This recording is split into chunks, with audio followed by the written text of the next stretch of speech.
There are stories that television history keeps for decades, folded quietly into the background of shows that millions of people loved and never fully forgot. The kind of stories that surface in comment sections and fan forums long after the credits stopped rolling, passed down from one generation of viewers to the next, like something half-remembered and never quite resolved. For nearly 50 years, one of those stories has circulated around Good Times, the groundbreaking CBS sitcom that ran from 1974 to 1979 and gave American television one of its most beloved black families. The rumor was simple in its outline and complicated in its implications: that Jimmie Walker and Esther Rolle, the actors who played son and mother to millions of viewers every week, could not stand each other off camera. People debated it. Fan sites dissected old interviews looking for evidence. Comment threads filled with competing theories about what had really happened on that set, whether the tension was personal or professional, whether it had been exaggerated over time, or whether it was even worse than anyone knew. And through all of it, the principals said relatively little that settled the question definitively.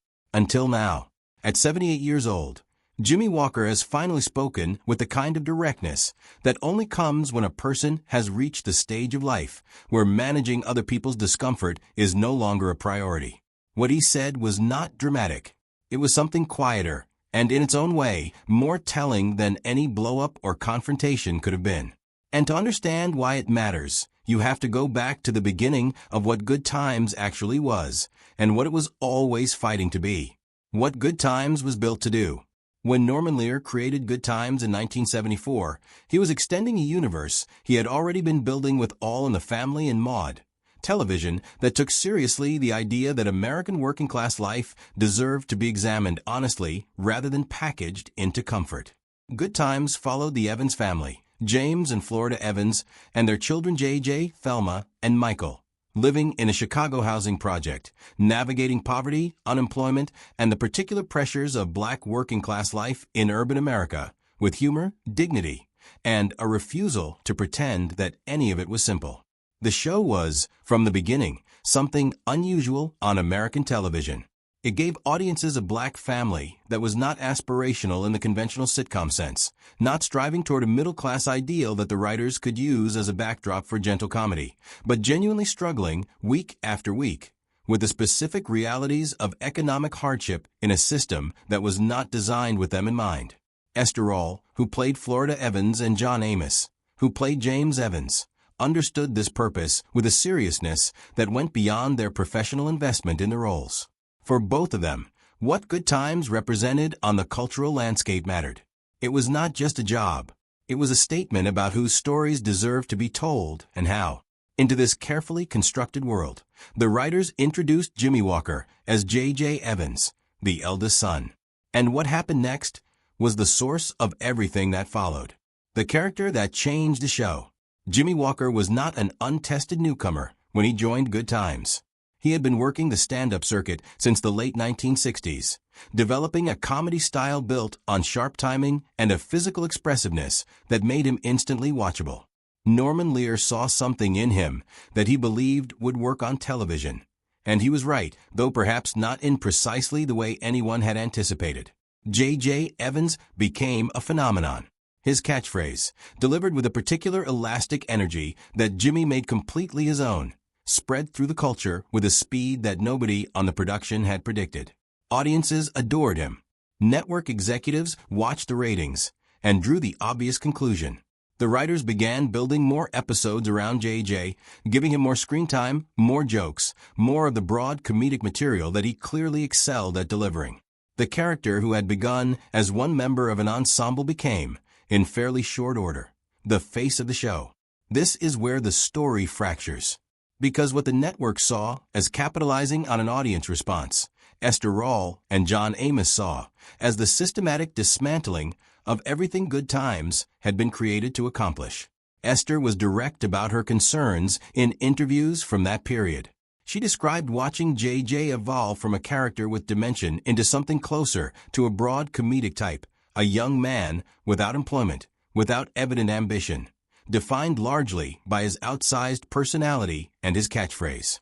She spoke about the responsibility she felt regarding what images of Black life the show was putting into American living rooms every week, and she was unambiguous about her belief that JJ, as written, was undermining the dignity that the Evans family had been constructed to represent. John Amos shared her position and expressed it with comparable force, both privately on set and in interviews. He felt the writers were retreating from the authentic portrayal of Black working-class experience that had made the show meaningful and substituting something easier, something that played to the broadest possible audience without requiring the writers to engage seriously with the realities they had originally committed to depicting. His disagreements with the production reached a point where his continued presence on the show became untenable. By the end of the third season, James Evans was written out of Good Times, killed off in a car accident, and John Amos was gone. What Jimmie Walker was actually dealing with. Here is the part of the story that tends to get obscured when the narrative focuses primarily on the creative tension between Esther and the show's direction. Jimmie Walker was not the architect of JJ's transformation into a comedic centerpiece. He was a performer doing what performers do, executing the material he was given with the considerable skill he possessed and responding to the audience feedback that the network was amplifying. He did not write the episodes that leaned into broad comedy. He did not instruct the producers to reduce the screen time of his co-stars. He showed up, delivered what was asked of him, and was, by any honest account, very good at it. But he was also young, relatively inexperienced in the dynamics of ongoing television production, and suddenly the most visible element of a show where some of the most seasoned and seriously intentioned actors in the cast were watching something they cared about deeply being reshaped around him. That is an uncomfortable position by any measure, and Jimmie felt it. He has spoken about the distance that developed on set, the sense that the warmth between colleagues that makes a long-running production livable was not something he had regular access to, at least not from certain quarters. Norman Lear, reflecting on this period in later years, acknowledged that the atmosphere on set was difficult, and that he had hoped for more integration between the cast members than materialized. He believed, with some regret, that the distance Esther and John maintained from Jimmie contributed to his sense of isolation and pushed him further into himself rather than creating the conditions for any kind of productive dialogue about the creative direction of the show.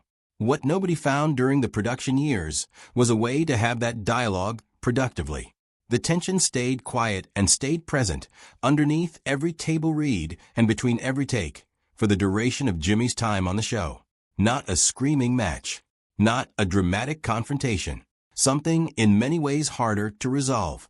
A steady, professional silence that communicated everything without offering any opening for conversation. 50 years later, the quiet truth. When Jimmie Walker, now 78 years old and well past the stage of life where carefully managed public statements serve any useful purpose, was asked recently about his relationship with Esther Rolle, he answered without hedging. He said that they were never friends, that they never spoke except when the work required it, that he would not have had her phone number, and that they never spent time together away from the set.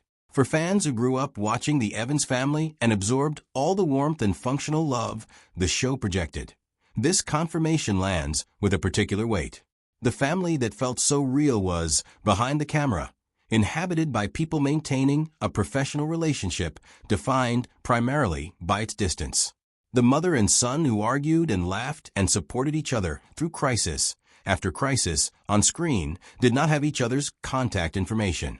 But Jimmie has also been clear, in the way that his current age and perspective allow him to be, that this distance was not rooted in personal animosity toward Esther as a person. He has never described her with contempt or bitterness.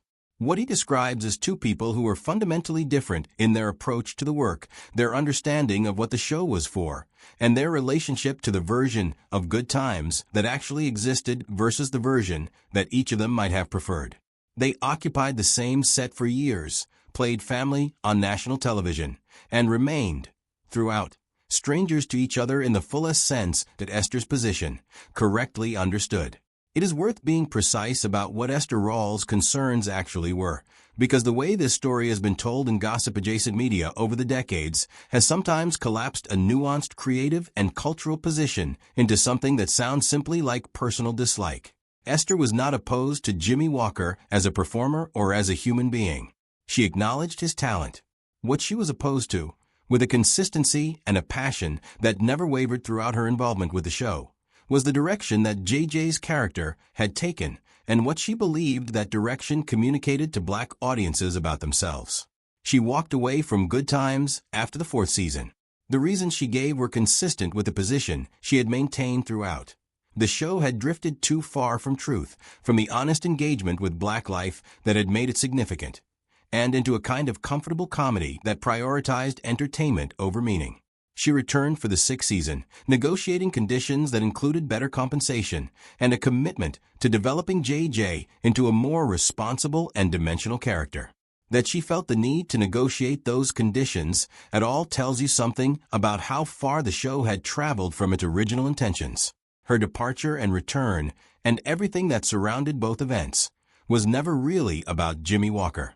It was about what American television owed black audiences and what she was willing to accept in the name of providing it. That distinction matters, and it has been lost often enough in the retelling of this story that it deserves to be stated plainly. The people in the middle. Bernadette Stanis, who played Thelma Evans and has remained one of the most thoughtful voices about what Good Times was and what happened to it, has spoken consistently about the experience in ways that resist the simpler narratives. She has described Esther and John's frustration as being directed at the writing and the creative direction rather than at their colleagues. She has also described a set that contained genuine warmth alongside the tension, a place where people laughed between scenes and developed real affection for each other even when the larger disagreements about the show's purpose were unresolved. Ralph Carter, who played the youngest Evans child Michael, has offered similar recollections. He remembers the atmosphere changing perceptibly when John Amos left, a quietness settling over the production that nobody had to articulate because everyone could feel it. He also remembers the laughter, the small moments between takes, the human texture of a group of people spending years in close proximity and finding connection even in difficult circumstances.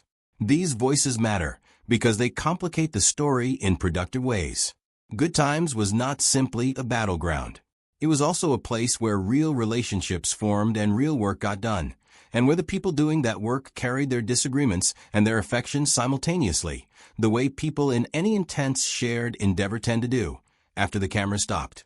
When Good Times ended its run in 1979, the paths of its cast members diverged in ways that reflected the different places they had occupied within the show. John Amos had already departed years earlier and had moved on to work that demonstrated the range and seriousness of his abilities, most notably his Emmy-nominated performance as the adult Kunta Kinte in Roots in 1977, a role that placed him at the center of one of the most culturally significant television events in American history. He continued working steadily for decades, appearing in films including Coming to America and Die Hard 2, writing and performing a one-man stage show that he toured for more than 20 years, and remaining active in the industry until his death in August 2024 at the age of 84. Esther Rolle continued to pursue work that aligned with her values and her understanding of what performance could accomplish. In 1979, she won an Emmy Award for her performance in Summer of My German Soldier, becoming the first black woman to win in the Outstanding Supporting Actress category for a limited series. She worked steadily through the following decades in film and theater, choosing roles with the same deliberateness that had characterized her entire approach to her craft. She died in November 1998 at the age of 78 in Culver City, California. Her funeral was attended by family, friends, and former colleagues. Jimmie Walker was not among those present. He was the only principal cast member from Good Times who did not attend. He has never offered a detailed public explanation for his absence. Fans have debated what it meant for as long as they have debated everything else about the relationship between the two of them. Jimmie himself continued his stand-up career after the show ended, returning to the work that had launched him before Good Times and touring consistently for decades.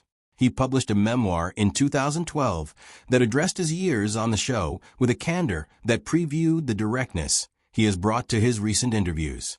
At 78, he is still performing, still headlining comedy shows, still doing the work that he has done since he was a young man performing in clubs in New York in the late 1960s.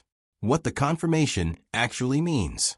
Jimmie Walker confirming, at this stage of his life, that he and Esther Rolle were never friends and never truly connected is not a revelation that rewrites Good Times. The show was what it was. The performances were real in the ways that good performances are always real, regardless of what exists between the people giving them. Audiences were not wrong to love the Evans family or to find truth in what they saw on screen. What the confirmation does is close a particular loop in the story of a show that genuinely mattered.